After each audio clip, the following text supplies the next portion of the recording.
Good evening and thank you for joining us. I'm Alex Flood.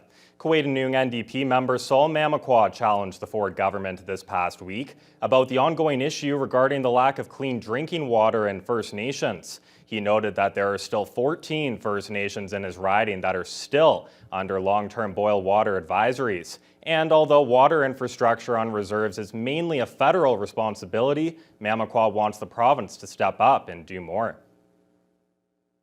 It is shameful that governments, including this one, enables this structural racism, or you can call it racism, period. Why is it that the government refuses to step up to ensure all Ontarians have access to clean drinking water, no matter where they live? Working collaboratively with the Auditor General, Aqua is launching, for the first time under this government, both a mandate to Walkerton to work with Indigenous communities and an Indigenous advisory circle that will be Indigenous-led to work to improve water quality on First Nations communities. Reactions are still coming in from the region's pride organizations following the recent passing of Bill C-4 in Parliament and the Senate. The bill is geared towards outlawing conversion therapy, which many advocates consider less of a therapy and more as a form of abuse. Adam Riley has the story. At the beginning of the month, Bill C-4 received unanimous consent to be fast-tracked to the Senate. The bill bans so-called conversion therapy, which has been touted by organizations to convert members of the LGBT community into heteronormative lifestyles. And while some call it therapy, others believe that term legitimizes the practice as a medical or health service and use a different word to describe it. They are forms of torture, they are forms of harm, and there's nothing therapeutic about them. And so we use the term conversion practices generally. Douglas Judson is the co-chair of Borderland Pride and legal counsel to No Conversion Canada and is praising the passing of the bill by Parliament. He was further overjoyed by the fact that less than a week after it was sent to the Senate, the bill received royal assent, making it law. But he notes the battle still isn't over. One problem with federal criminal legislation as well, it is a strong deterrent to people carrying out these behaviors or subjecting others to these practices. A criminal charge has a high burden of proof. We're talking about beyond a reasonable doubt. Judson believes the next front on the push to ban conversion practices will be seen more at the provincial and municipal levels of government. He says there are initiatives those governments can take to better protect potential victims. So what you see at the provincial level in the provinces that have chosen to take action are bills outlawing registered healthcare professionals from providing conversion practices to minors. One that I think is the biggest on our to-do list as advocates right now is to get cities across Canada to use their jurisdiction to also take action. The cities are closest to the people. They provide services on public health and inclusion and social services. Recently, both the City of Kingston and the City of Thunder Bay have made commitments towards creating bylaws to fight against conversion practices. Adam Riley, TBT News. In a little over 3 months' time, the Ontario Provincial Police will officially begin to provide policing services in the city of Dryden. The municipal force's new police chief has come over from the OPP, and he has a lot of work ahead of him despite the new role only being a temporary one. In July, Dryden Council voted in favor of disbanding the century-old Dryden Police Service. The move has since been approved by the Ontario Civilian Police Commission and will fully take effect on February 24th. OPP Acting Inspector Ed Schwastik recently took on the mantle of Dryden Police Chief following the resignation of Doug Paulson. Schwastik intends to have a three-pronged approach to the next few months, establishing relationships with Dryden police staff, managing resources, and reinforcing the fact they are still providing frontline policing. He notes many DPS officers will likely transfer to the OPP, which would benefit the community policing model that is already a strength in Dryden. I really want to take and leverage the strengths that we have here with the people that are here. We can talk about equipment, policies, and training, but really it comes down to the people, and the people that are here are as solid as anywhere. So I'm really excited about that opportunity to bring those people that are choosing to come over to the OPP and to bring them in and integrate them into our operations. Schwastik is confident the strengths and knowledge of the local officers who do transfer over will set everyone up for success. As COVID-19 has found its way into a number of schools across Thunder Bay in the last several weeks, Medical Officer of Health Dr. Janet DeMille is actively working with school boards to implement further testing measures for students and staff to help identify and contain the spread of outbreaks. Definitely working with schools and school boards is very high on our list of work that we're currently doing.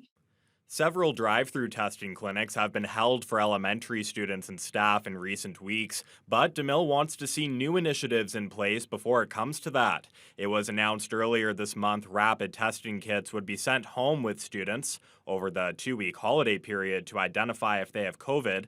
On top of this measure, DeMille is preparing to work with school boards on providing PCR self-swab tests, which should be available in the coming days. She's also looking to implement a broader use of rapid antigen testing. DeMille says she recognizes the threat COVID has on schools in the area and is ready to introduce these measures to combat the virus's spread. We see this, and whether it's here or across the province, that there is spread in elementary schools in particular. And then those kids and those people are taking it home to their family, and then it spreads further into the family and from other family members into other workplaces and such. Testing is an important part of that because it'll help identify any cases in the school setting as soon as possible. And then we can manage it to reduce any ongoing spread. And so testing is a part of that. Throughout the month of November, 17 local restaurants battled it out in the 3rd annual Novemberger Challenge in support of the United Way. And for the 2nd straight year, Beefcake Burger Factory took home the title of Novemberger of the Year. They sold a whopping 2,342 burgers, raising $4,700 for the campaign. In total, over $25,000 was raised throughout the month across the 17 restaurants in Thunder Bay and Kenora that participated. For the owner of Beefcake Burger Factory, Derek Lankinen, the award is just a bonus to being able to support the United Way. We see ourselves as one of the premier burger restaurants in Thunder Bay, so it really feels great that we were able to win People's Choice for the 2nd year in a row.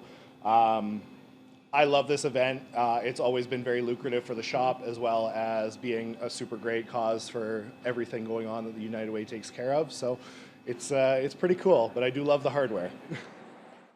For those who missed out on trying the award-winning burger at Beefcake, it will remain on the menu until December 17th. In other news across Northern Ontario, the Sudbury Workers' Education and Advocacy Centre has released new research on racism in the workplace. The study found 38% of respondents have experienced racism at some point in their lifetime. CTV's Ian Campbell has more. When it comes to racism in the workplace, T.T. Scott says she's seen it firsthand.